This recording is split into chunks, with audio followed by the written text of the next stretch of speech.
MD के aspirants में सबसे ज़्यादा पूछा जाने वाला क्वेश्चन ये होता है कि आया हमें फिजिकल एकेडमी ज्वाइन करनी चाहिए कोई एमडी कैट की तैयारी के लिए या फिर हमें घर बैठकर तैयारी करनी चाहिए। तो देखें, इस सवाल का जवाब पर्सन टू पर्सन वेरी करता है। मैं इस वीडियो में आपको कुछ चंद ऐसे फैक्टर्स बताऊंगा, चंद एलिमेंट्स बताऊंगा जिनको मद्देनजर रख के आप डिसाइड कर सकते हैं कि हमें फिजिकल एकेडमी जाना चाहिए या फिर ऑनलाइन एकेडमी जाना चाहिए। और इसका डिसीजन आपने एफएससी एग्जाम से पहले करना है, क्योंकि अगर आप एफएससी के बाद इस चीज़ को सोचना और इधर उधर देखना शुरू करोगे कि कौन सी एकेडमी बेटर है, तो फिर आप बाकी बच्चों से पीछे रह जाओगे और इसी दौरान आप बहुत सा अपना टाइम वेस्ट कर दोगे। पहले मैं अपनी स्टोरी शेयर करना चाहूँगा कि मैंने फर्स्ट अटैम्प्ट में एक अकेडमी ज्वाइन की। हमारे शहर में एक ही अकेडमी थी ऐसी, और वो लोकल अकेडमी थी जो कि एमडी कैट की तैयारी करवाने के लिहाज से मशहूर थी, मानी जानी जाती थी। बट जब मैंने उसमें एडमिशन लिया, 35 to 40,000 I think admission fees थी उसकी फॉर 3 मंथ्स। जब मैंने उसमें एडमिशन लिया तो मेरी सेटिस्फेक्शन का ये लेवल था, या मेरी अनसेटिस्फेक्शन की ये सूरत हाल थी कि मैं सिर्फ उसमें 2-3 हफ्ते गया और उसके बाद मैं घर बैठ गया। फिर मैंने till the date of MD CAT सारी तैयारी घर की, हो सकता है 2-3 दफ़ा गया हूँ बीच में टेस्ट वगैरह देने, बट मैक्सिमम लाइक 90% तैयारी मैंने खुद की, और उस अपनी तैयारी के बलबूते पर मेरे 200 में से 186 मार्क्स आए। बताने का मकसद ये है कि मैं उस एकेडमी से सेटिस्फाइड नहीं हो पाया। क्यों? क्योंकि उस एकेडमी में बहुत से ऐसे फॉल्ट्स थे, उनकी वजह से वहाँ पर मेरा टाइम यूज़फुल होने की बजाय वेस्ट हो रहा था। यही कुछ फैक्टर्स मैं आपको जो है ना बताने जा रहा हूँ कि आपने कैसे डिसाइड करना है अपनी एकेडमी को। अच्छा जी, सबसे पहले तो मैं ये कहना चाहूँगा कि अगर आपके एरिया में कोई ब्रांडेड अकेडमी है, लाइक किप्स है, स्टार्स है, स्टेप्स है, इस तरह की कोई ब्रांडेड अकेडमीज़ अगर आपके इलाके में हैं जो कि वेल डेवलप्ड और वेल सिस्टमाइज्ड होती हैं, तो आप बिला झिझक जो है उनमें एडमिशन ले लें। क्यों? क्योंकि इनका जो है एक हिस्ट्री चलती आ रही है, और इनका जो सेटअप्स हैं, सिस्टम्स हैं, वो काफ़ी अच्छे और काफ़ी एक्सपीरियंस होते हैं। इसके अलावा इनके पास जो टीचर्स फैकल्टी है वो भी काफ़ी अच्छी होती है, और इनकी अपना एक नेम है, क्राइटेरिया है। अगर आपके शहर में कोई ब्रांडेड अकेडमी नहीं है और जस्ट लोकल टाइप अकेडमीज़ हैं जो कि मेनली तो एफएससी फोकस्ड होती हैं, बट एमडी कैट के सीज़न में वो एमडी कैट की तैयारी भी करवाती हैं, तो फिर आपने क्या करना है? फिर आपकी सबसे पहली कोशिश ये होनी चाहिए कि वहाँ पर आप एक ट्रायल लेने की कोशिश करें। उनको कहें, मतलब डायरेक्ट आप एडमिशन ना लें, उनको कहें कि हमने 5 डेज़ या फिर 1 वीक का पहले ट्रायल क्लासेस लेनी है। उसमें आप कुछ फ़ीस भी पे कर सकते हैं, लाइक 1000 कर दें, 1500, 2000 कर दें, और फिर आप चेक करें कि 1 हफ़्ते में आप उस अकेडमी से सहमत होते हैं या नहीं होते। मैं अपनी बात करूँ तो हमारी अकेडमी जो थी वो काफ़ी कंजस्टेड थी। फ़ीस हमने वैसे स्टार्ट में ही पे कर दी थी। काफ़ी कंजस्टेड थी, वहाँ के प्रोफ़ेसर्स का रवैया बिल्कुल अच्छा नहीं था। प्रोफ़ेसर्स ऐसे थे कि आते थे और भाई 2-3 घंटे की जो एक लेक्चर होता है उसको वो आधे घंटे में समेट कर चले जाते थे, और सब कुछ हमारे ऊपर से गुजर जाता था। और जब हम बीच में से सवाल करते थे तो माज़रत के साथ मुझे कहना पड़ रहा है, लेकिन कुछ प्रोफ़ेसर्स ऐसे होते हैं, और ये वाक़ई रियलिटी है, कि वो बच्चों की फिर तज़ीक और तज़लील करते हैं, और वो बच्चे फिर ऐसा डीमोटिवेट हो जाते हैं उस वक्त पर कि दोबारा उनका सवाल करने की हिम्मत नहीं होती।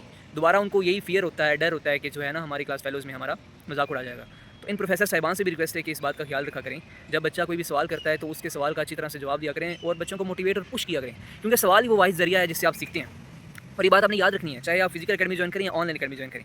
जहाँ कहीं भी आपको प्रॉब्लम आती है, इवन लेक्चर के दौरान आती है, आपने वहीं पे उस्ताद से सवाल पूछना है, वहीं पे हैंड रेज़ आपने करना है। क्योंकि जो एमडी कैट के कॉन्सेप्ट्स एक सीरीज़ में चल रहे होते हैं, एक टॉपिक एक सीरीज़ में चल रहा होता है, प्रॉब्लम यहाँ आती है कि जब उस्ताद तो कह देते हैं कि आखिर में सवाल पूछना, बट कुछ ऐसी चीज़ें होती हैं कि अगर आपको वो पॉइंट नहीं समझ आया तो आपका अगला जो सारा लेक्चर होता है वो ज़ाया हो जाता है।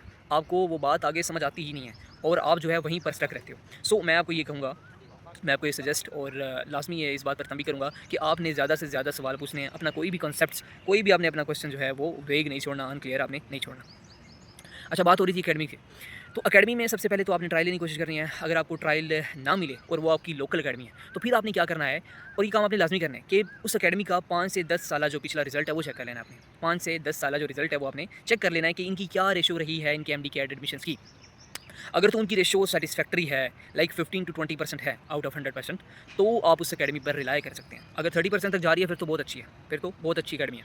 अगर 15 to 20% है तब आप फिर भी आप उन पर रिलाय कर सकते हैं। लेकिन अगर उस अकेडमी की रेशो 1, 2, 3% है, यानी कि जैसे हमारी अकेडमी की सूरत हाल थी, 150-200 बच्चों में से 150 से 200 बच्चों में से सिर्फ 4 बच्चों का एडमिशन हुआ, और उन 4 में भी 3 रिपीटर्स थे। तो आप अंदाज़ा कर लें कि ये अकेडमी माफिया, इस तरह की अकेडमीज़ को अकेडमी माफिया कहते हैं। यहाँ के प्रोफेसर्स को, यहाँ की मैनेजमेंट को स्टूडेंट्स से कोई गर्ज़ नहीं होती, उनकी फ़ीस से कोई गर्ज़ नहीं होती, कितनी मुश्किल से उनके वालिदैन ने वो फ़ीस पे की होती है, उनको इससे कोई गर्ज़ नहीं होती, उनको अपने स्टूडेंट के फ्यूचर से कोई गर्ज़ नहीं होती, और इवन फ्रेशर्स के साथ तो वो और बुरा रवैया इख्तियार करते हैं। उनकी जो तवज्जो का मरकज़ होते भी हैं तो वो इम्प्रूवर्स होते हैं, रिपीटर्स होते हैं, क्योंकि उन्होंने जो है ना ज़्यादा चांसेस होते हैं कि उनका नाम आए। बट ऐसा भी नहीं है कि फ्रेशर्स जो है वो नहीं सिक्योर करते। बट हमारी अकेडमी में 4 में से 3 जो थे जिन्होंने एडमिशन सिक्योर किया वो इम्प्रूवर्स थे, और एक जो था वो फ्रेशर था। आपने उनका 5 to 10 ईयर्स रिकॉर्ड चेक कर लेना है। अगर 5 to 10% उनका रिजल्ट है तो वो अच्छा नहीं है, इसकी निस्बत फिर आप ऑनलाइन चूज़ करेंगे। अगर 15 to 20% है तब आप रिलाई कर सकते हो। फिर आपने अपनी पर्सनल प्रेफरेंस भी देखनी है, ठीक है।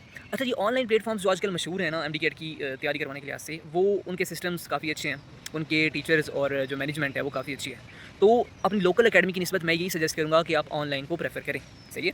ब्रांडेड अकेडमी की निस्बत नहीं, किड्स स्टार्स की निस्बत नहीं, जो लोकल अकेडमीज़ है उनकी निस्बत आप इसको प्रेफर करें, ऑनलाइन को प्रेफर करें। ऑनलाइन में आपको और बहुत से बेनिफिट्स हासिल होते हैं, जैसा कि आपकी जो आपका जो आप डिस्टेंस ट्रैवल करते हो उसमें जो आपका अखराजात आते हैं या आपका जो टाइम वेस्ट होता है, ये दोनों बच जाते हैं। टाइम भी बच जाता है और आपकी मनी भी बच जाती है। इसके अलावा आप जून जुलाई के साथ गर्मी से बच जाते हो। अच्छा, और एक एडवाइस मैं ये देना चाहूँगा कि अगर आप ऑनलाइन रख रहे हो, ऑफलाइन रख रहे हो या घर में तैयारी कर रहे हो, लास्ट के 1 मंथ में या लास्ट के 1.5 मंथ में आपने टेस्ट सेशन ज़रूर जॉइन करना है। अब चाहे तो आप ऑनलाइन वाला कर लें या आप फिजिकल अकेडमी का कर लें, लेकिन बेहतर उसमें मैं ये समझता हूँ कि जब आपकी तैयारी मुकम्मल हो जाती है, जब आपकी रिवीजन्स मुकम्मल हो जाती हैं, तब आप फिजिकल अकेडमी का टेस्ट सेशन प्रेफर करें, ठीक है। अब देखिए, उनकी लेक्चर क्वालिटी तो पुअर हो सकती है, जो फिजिकल आपकी लोकल अकेडमी है उसकी लेक्चर क्वालिटी, उनकी वैसे मैनेजमेंट, कंसेप्ट क्लियरेंस वगैरह तो हो सकती है जो उसमें डिफेक्ट्स हों, बट जब वो आपका टेस्ट लेंगे और टेस्ट को चेक करके आपको देंगे, तो वो तो आपके सामने मार्कशीट होगी। और टेस्ट की चेकिंग के बाद आपका जो है Q&A सेशन भी होता है अकेडमीज़ में, मोस्ट ऑफ द अकेडमीज़ में तो होता है, तो उसमें आप अपने क्वेश्चन और क्वेरीज़ को क्लियर कर सकते हैं। और तो मेरी सजेशन यही रहेगी कि आप फिजिकल अकेडमी का टेस्ट सेशन जॉइन करें। फिजिकल अकेडमी का टेस्ट सेशन जॉइन करने के लिए मैं इसलिए कह रहा हूँ क्योंकि उसमें आपको थोड़ा एक रियल एमडी कैट एक्सपोजर का एक्सपीरियंस मिलता है। क्यों? क्योंकि उसमें बच्चे आपके इर्द गिर्द जो है वो बैठे होते हैं, सिटिंग अरेंजमेंट में पेपर दे रहे होते हैं, तो आपको थोड़ी एमडी कैट जो है ना एक्सपोजर की प्रैक्टिस होती है। ऑनलाइन में ये होगा कि आप घर में अपने कंफर्ट जोन में बैठे होते हैं, टाइम की इतनी आपको परवाह नहीं होती कि किसी ने से पेपर ले लेना है, बट उसमें भी टाइम लिमिट तो लगाई होती है, अक्सर एलएमएस वालों ने टाइम लिमिट लगाई होती है। सो दोनों बेहतर हैं, बट आपने कोशिश करनी है कि फिजिकल अकेडमी का टेस्ट सेशन जॉइन करें। अगर फिजिकल का नहीं हो सकता तो फिर आप ऑनलाइन अकेडमी, किसी अच्छी ऑनलाइन अकेडमी का ही टेस्ट सेशन जॉइन कर लें। सो ये थे वो कुछ फैक्टर्स जो आपने अभी ही मद्देनज़र रखने हैं और डिसाइड कर लेना है कि जल्द से जल्द आपने डिसाइड कर लेना है कि आपने। सो ये थे कुछ फैक्टर्स जिनकी बेस पर आप डिसाइड करेंगे कि मुझे फिजिकल अकेडमी चूज़ करनी चाहिए या फिर ऑनलाइन। और ये काम आपने एफएससी के बाद बहुत जल्द कर लेना है, इसमें ज़्यादा टाइम वेस्ट नहीं करना। और एफएससी के एग्ज़ाम होते ही जाए, आज आपका एग्ज़ाम हुआ, इसके बाद एक दिन आप ज़्यादा रेस्ट कर सकते हैं और दूसरे दिन आप अल्लाह का नाम लेकर स्टार्ट करनी है अपनी एमडी कैट की प्रिपरेशन, क्योंकि इसमें बच्चों टाइम नहीं होता बिल्कुल भी। आप अगर 1 हफ़्ता 2 हफ़्ते की आप ब्रेक लोगे तो उस 1-2 हफ़्ते में जो रिपीटर्स होते हैं खास तौर से 2-2 3-3 चैप्टर्स आगे निकल जाएंगे।